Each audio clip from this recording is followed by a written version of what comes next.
মাশাল্লাহ, আমার আজকে মুরগির কিন্তু বয়স হবে 18 দিন।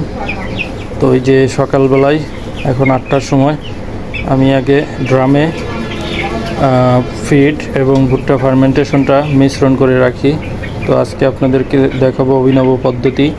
আমি এই যে ফিড দিয়ে হাত দিয়ে এখন মাখায় রাখবো, যাতে করে ফিডটা সব জায়গায় ঠিকমতো পৌঁছায় এবং পানিটা একদম ফিড চুষে নেয়। চুষে নিলে কিন্তু খাবারটা খুব ঝরঝরা হবে, আর ঝরঝরা করে খাবারটা দিবেন, মুরগি দেখবেন যে খুব দ্রুত খেয়ে নেবে। আর আজকে প্রচুর গরম, কারণ 2 দিন হলো আমাদের এখানে বৃষ্টি টোটালি বন্ধ আছে। রাত্রে একটু বৃষ্টি হলেও, আজ কালকে রাত্রে বৃষ্টি হয় নাই, তার আগের দিন রাত্রে বৃষ্টি হয়েছে। তো যাই হোক, প্রচণ্ড গরম, সকাল থেকেই প্রচুর রোদ, তো কোনো রকম স্থির নেই। আর আমি মুরগির কিন্তু এখন জায়গাটাও বড় করে দিচ্ছি, সেটাও দেখতে পাবেন।